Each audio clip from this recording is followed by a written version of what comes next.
आ गया। एक मिनट हो जाएगा।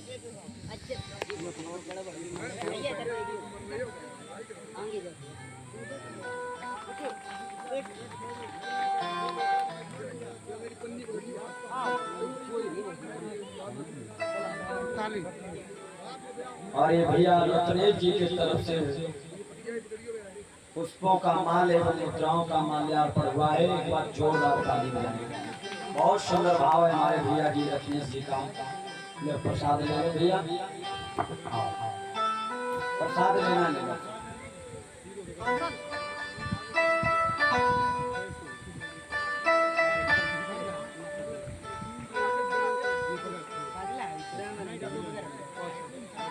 और ये कौशल भैया जी की तरफ से भी पुष्पों का हार भेंट हो रहा है, मुद्राएं भी भेंट हो रही है। भगवान कल्याण करे। बड़ा सुंदर भाव है। दोनों भाइयों के लिए जोरदार ताली बजाएं भाई। तुम भी ले लीजिए। हाँ, आज तो भैया सब लोग आ रहे हैं। बहुत सुंदर।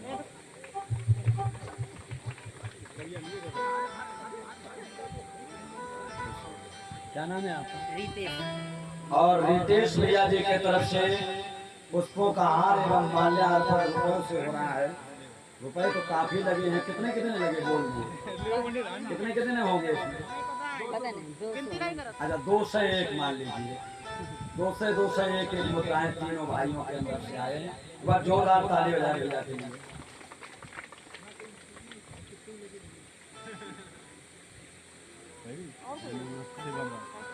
सम्मानीय शिवम राजपूत जी की तरफ से ये पुष्पों का हार एवं मुद्राओं का हार भेंट हो रहा है।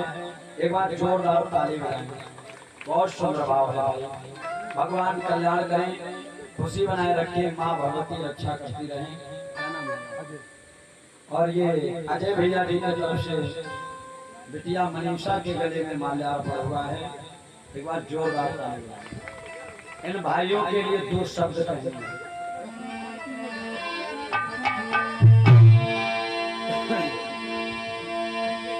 टिकियापुर के भैया रे तुम भरियो और फुलियो।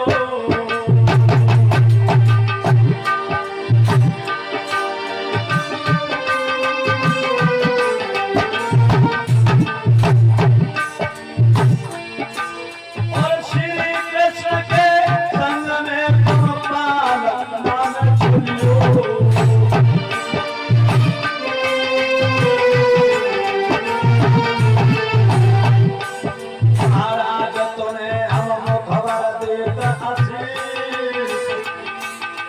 सदा सुखारे भैया रहियो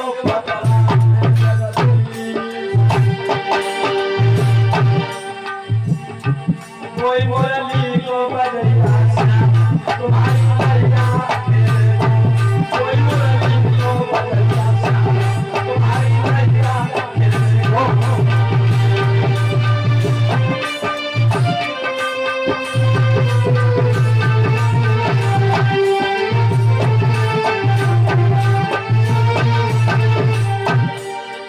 नैया खेले गो तुम्हारी नैया खेले कोई मुरली को बजैया तुम्हारी नैया खेले गो।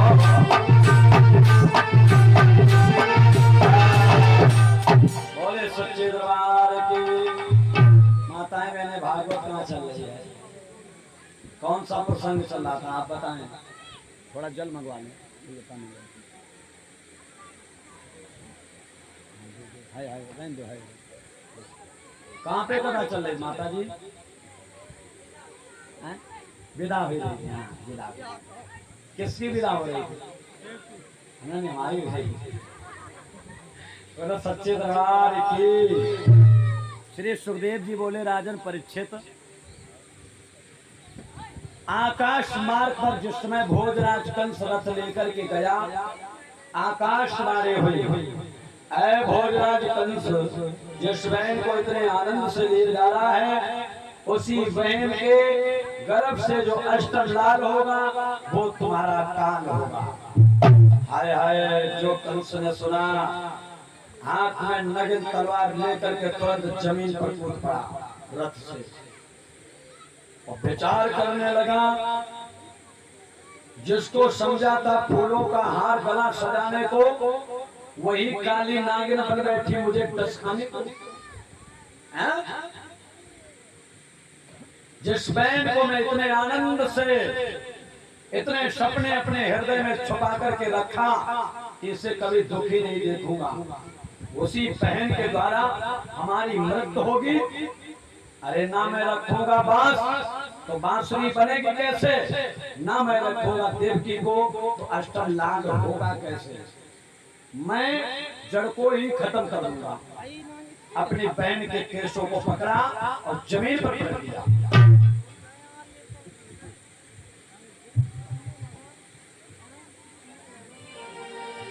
जवाब देकर के कंस कहने लगा, बहन मरने के लिए तैयार हो जाओ।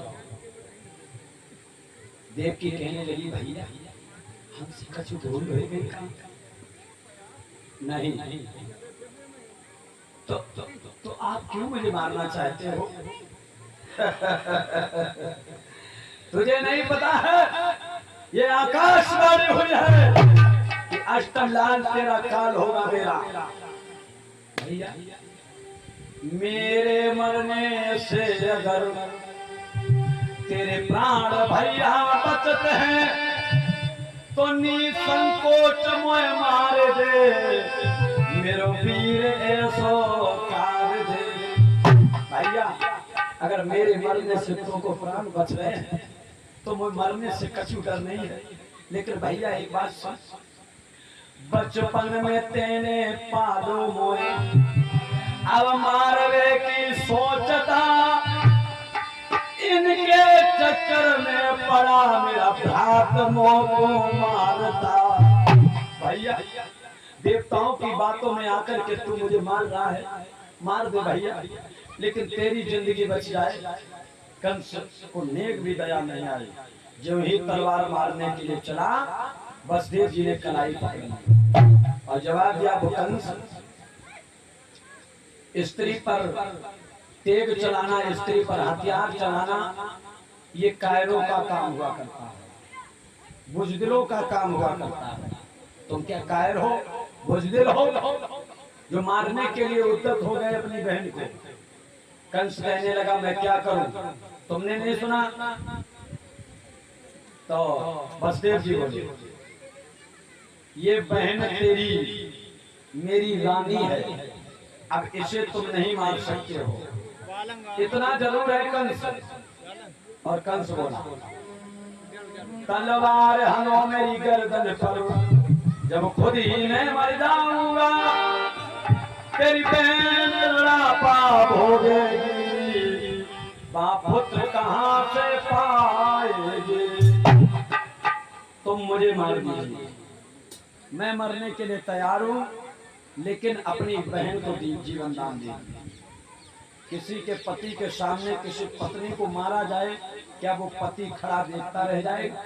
धिक्कार है ऐसे पति को। कंस वसुदेव बोले, मुझे मार दो, इसके बाद अपनी बहन को मार देना। कंस विचार करने लगा, मैं इसे मारूं कि इसे मारूं। उसी समय वसुदेव के दिमाग में एक बात आई, हे कंस, हाँ तुम्हें इससे भय है कि इनके पुत्रों से? जवाब दिया, इसके पुत्रों से। तो वसुदेव जी बोले, मैं गंगा की यमुना की कसम खा के कहता हूँ,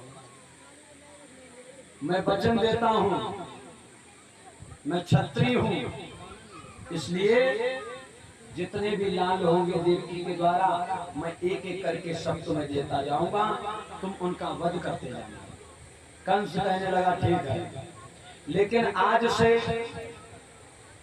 तुम बटेश्वर नहीं बल्कि तुम मथुरा की जेलों में समय बिताओगे।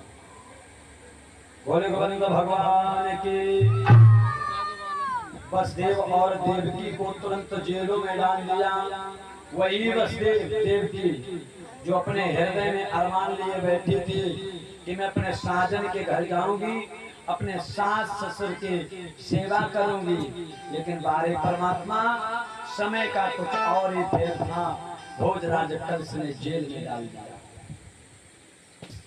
कुदरत के खेल कभी कह रहे हैं कुदरत के खेल निराले मेरे भैया, निराले मेरे भैया, मतवाले मेरे भैया, कुदरत के खेल निराले मेरे भैया, कुदरत के खेल निराले मेरे भैया। भगवान के खेल निराले हुआ करते हैं। कहाँ देवकी जा रही थी और कहाँ पहुंच गई। सुखदेव जी बोले राजन, धीरे धीरे समय गुजरने पर 2 वर्ष के बाद देवकी के गर्भ से एक बालक ने जन्म लियो, जाको नाम कीर्तवान रखा। क्या नाम रखा? कीर्तवान। मेरे भागवत श्रोताओं, सुखदेव जी बोले राजन, नाम पड़ा कीर्तवान। बसदेव जी उस पुत्र को लेकर के दशमेश चलने लगे। देवकी रोकर के बोली, प्रभु स्वामी, मेरा भैया कसाई नहीं है, इस बालक को नहीं मारेगा, इसलिए इसे मत ले जाओ। बसदेव जी बोले, नहीं, ये तुम्हारे भैया का भोजन है, मैंने वचन दिया है, इसलिए इस पुत्र को मैं लेकर के जा रहा हूं। तुरंत बसदेव जी लेकर के कंस के पास पहुंचे। भोजराज कंस ने जिस समय उस बालक को देखा, हृदय में दया आई, विचार करने लगा, इस बालक को मैं नहीं मारूंगा, क्योंकि मेरा काल तो 8वां है, मैं पहले पुत्र को क्यों मारूं। उस बालक को वापस कर दिया, जिंदा छोड़ दिया। लेकिन छोड़ तो दिया,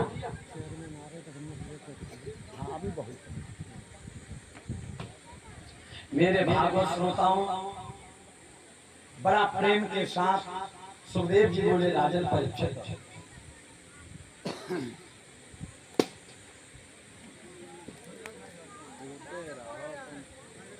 भोजराज कंस ने उस बालक को जीवन दान दिया। इधर देवर्षि नारद ने विचार किया,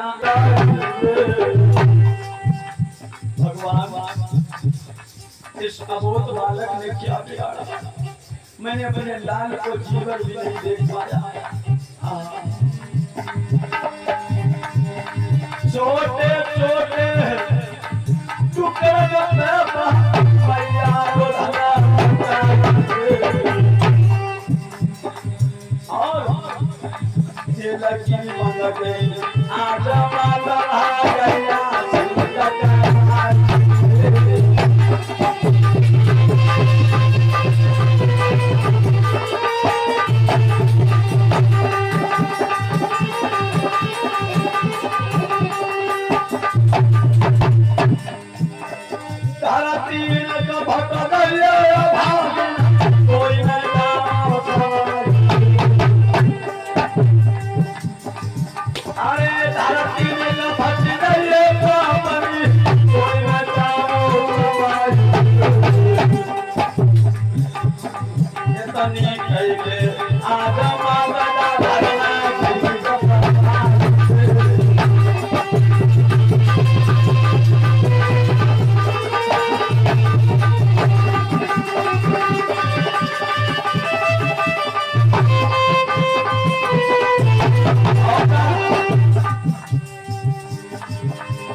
मैया पूरी तरीके से रोने लगी। लगी। सुखदेव महाराज बोले राजन परीक्षित। वसुदेव जी कहने लगे देखी क्यों रो रही हो, मैंने वचन दिया था कि 8 लाल कंस के भोजन के रूप में चले जाएंगे, तो क्यों रो रही हो, जब मरना तो है ही मेरे बालकों को। बेचारी मैया को तसल्ली नहीं है। सुखदेव जी बोले राजन परीक्षित, एक नहीं मारे गए इस प्रकार 6 बाल, आगे हर लीला सुनो आज करो निक ख्याल। एक नहीं 6 लला को कंस ने मार दिए। 7वें गर्भ में शेष नाग के अवतारी स्वयं लक्ष्मण भैया आए। शांति बनाओ, बातें नहीं करो। शांति बनाओ। तो भगवान ने विचार किया अगर लक्ष्मण भैया को मारने के लिए कंस चला तो हम जानते हैं हम अवतार नहीं ले पाएंगे, उससे पहले लक्ष्मण ही समाप्त कर देंगे। उस गर्भ को खींच करके रोहिणी के गर्भ में प्रवेश किया। रोहिणी के गर्भ से बालक ने जन्म लिया, नाम रखा बलराम। कंस को पता चला कि सस्तम गर्भ जो था वो खंडित हो गया। अब 8वें गर्भ की बारी है, कंस के यहाँ तैयारी है। 8वें पुत्र की बारी है, कंस के यहाँ तैयारियां हो रही। श्री सुखदेव महाराज बोले राजन, धीरे धीरे समय गुजरने पर आज जिस समय कंस ने सुना कि देवकी का गर्भ ठहर चुका है, तो जो भोजन मिलता था देवकी को 1-1 महीना की सूखी रोटियां दी जाती थी, 10-10 दिन की सड़ी हुई सब्जी दी जाती थी। बेचारी देवकी उसी को खाती थी। और कंस ये किस लिए दे रहा था, क्योंकि हमारा जो काल आए वो कमजोर हो, हमें मारने में आसानी हो।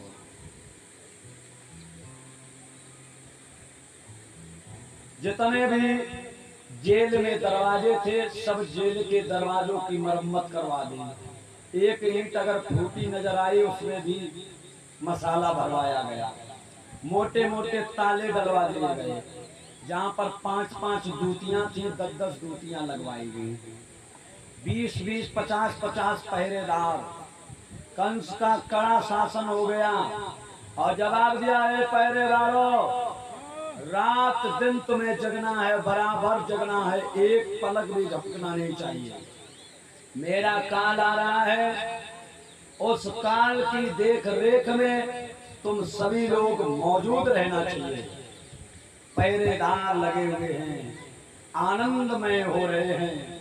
श्री सुखदेव महाराज बोले राजन परीक्षित, धीरे धीरे समय गुजरने लगा। सुखदेव जी बोले 8वें गर्भ की बारी है और कंस के यहाँ तैयारी है।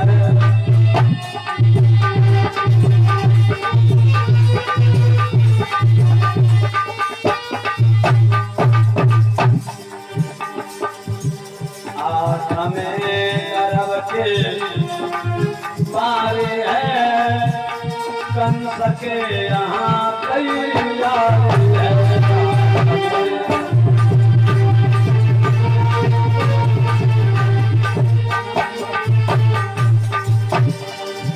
8वें गर्भ की बारी है, कंस के यहाँ तैयारी है।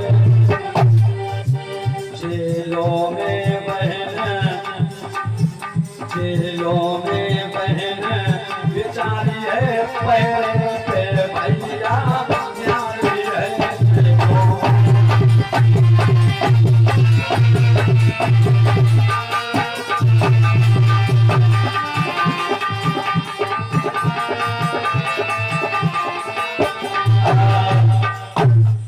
एक लोग इधर आ जाए, थोड़ा परिचय दे लें आकर के। भैया जी का बड़ा सम्मान है, आप लोगों के लिए पड़ा हुआ बैठ जाए। बहुत सुंदर भाव है, भैया के लिए जोरदार ताली बजाएं। देखो कितना अच्छा भाव है, ये होते हैं, ऐसे होते कहलाते हैं।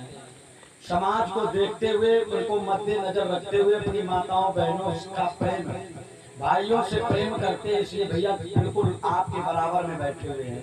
बड़ा सुंदर भाव है। नगर पंचायत दिव्यापुर राघव मिश्रा जी, ये थोड़ा लिख के दीजिए। पेन पेन हमारे सम्मानीय राघव मिश्रा जी इस समय जिला पंचायत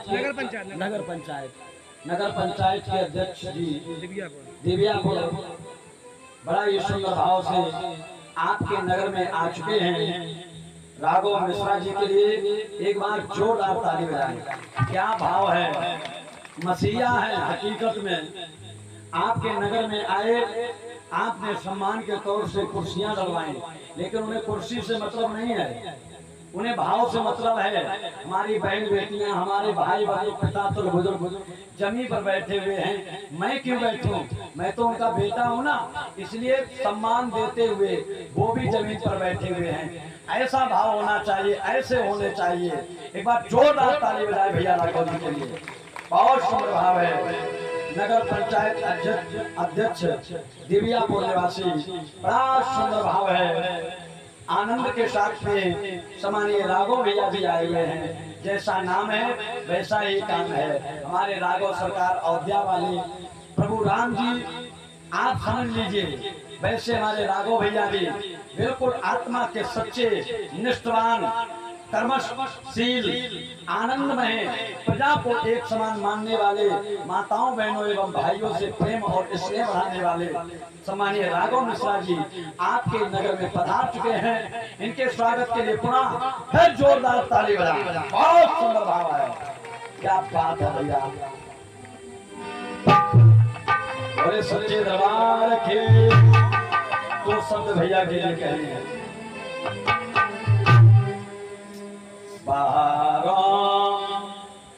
रागनी गाओ मेरे भ्रात आए हैं, श्री राघव मिश्रा आए हैं।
चित्त। मेरे भागवत श्रोताओं, अष्टम गर्भ जिस समय ठहरा है मैया देवकी का, कंस पहरे में लगा हुआ है। श्री सुखदेव जी बोले भादों का महीना है, अर्धरात्रि का समय है, रिमझिम रिमझिम बूंदें गिर रही हैं, रात के 12 बजे हुए हैं। सबसे पहले मेरे प्रभु ने, मेरे हरि ने चतुर्भुजी रूप अपने कैदी माता पिता को दिखाया। किसको? माता पिता को। वसुदेव और देवकी से भगवान कहने लगे, माता चिंता न करें, मैं तेरे गर्भ से अवतार धारण करने वाला हूँ। मोको छबड़ा में रख के रात ही रात में गोकुल में पहुंचाए दीजिए मेरी मैया। मैया रोकर के बोली है, प्रभु मेरे पास यहाँ कोई साधन नहीं है, मेरे हाथों में हथकड़ियाँ, पैरों में बेड़ियाँ हैं, भला मैं तुम्हें कैसे ले जाऊंगा? जवाब दिया, चिंता न करें, समय आने पर हर कार्य मिल जाएगा। अब मेरे भगवान राम कृष्ण आने वाले हैं। माता जी, परीक्षित माता कहाँ है? हाँ, आरती कर लिया। हाँ बिल्कुल बिल्कुल, भगवान कन्हैया आने वाले हैं, इसलिए आरती तैयार कर लें। टोपी वोपी वगैरह सब व्यवस्था ओके कर लें, रख लें जोड़ के। भगवान कृष्ण आने वाले हैं।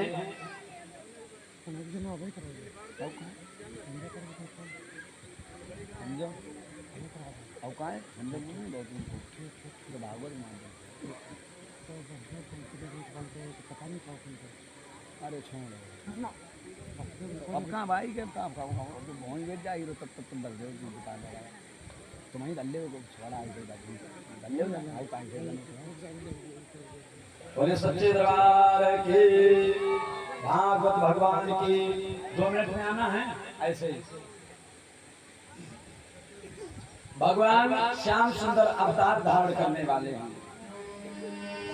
कि कृष्ण अवतार हुआ रात के 12 बजे।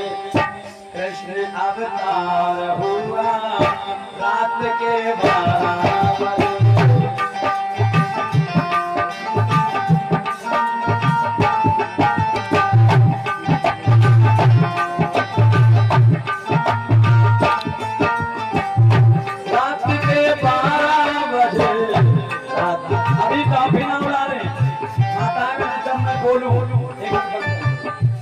अभी नहीं, जब गोकुल में भगवान जाए तब जब मैं बताऊं बधाई बधाई पड़े तब तक बैठ जाइए। आप लोग बैठ जाइए, बच्चों को बैठा लो, इन बच्चों को बैठा लो। पहले अनिल भाई बैठा लिए, पहले बैठा लिए भैया। सम्मानीय श्रीमान राघव मिश्रा जी, नगर पंचायत अध्यक्ष जी, उनसे निवेदन है आप फीता काटने के लिए आएंगे। एक बार जोरदार ताली बजाएं भैया के लिए। पहले ये काम संपन्न हो जाए, इसके बाद कृष्ण जन्म होगा।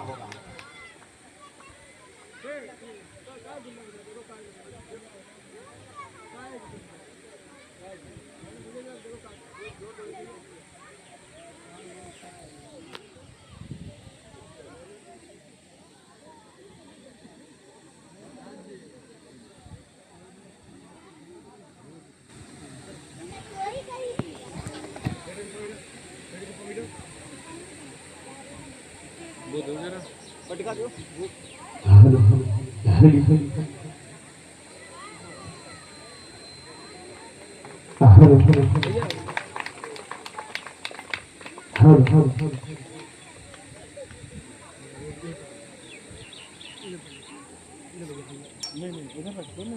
नीचे रख दीजिए।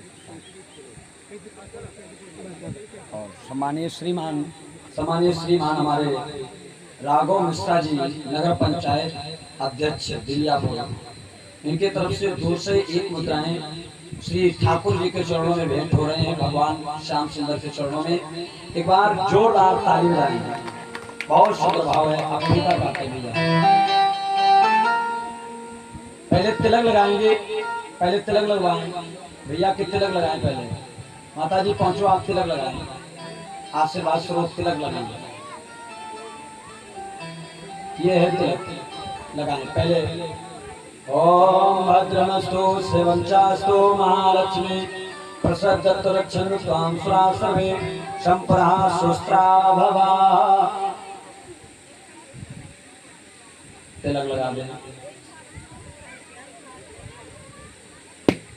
सच्चिदानंद रूपाय विश्वसत्यात हेतवे तापत्रय विनाशाय श्री कृष्णाय वयं नमः। श्री कृष्णाय वयं नमः।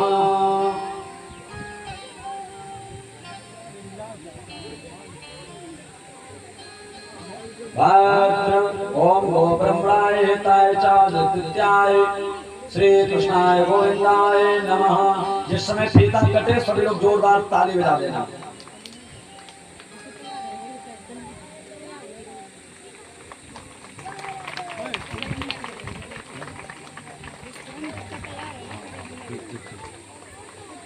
जोरदार ताली बजाएं एक बार। बोलो सच्चे दरबार के, राजा रामचंद्र के, अयोध्या धाम के, श्री बागेश्वर धाम के, सनातन धर्म की। और भैया थोड़ा अपने मुखार दिन से कुछ कहेंगे, मैं पहुंचाऊँ आप उनके सम्मान के तौर। तखत पे खड़ा कर दो, तखत पे खड़ा कर दो। यहाँ से दिखाई नहीं देंगे पीछे वाले लोगों को, आप खड़े हो जाओ। ये खड़े हैं भैया लोग इसलिए।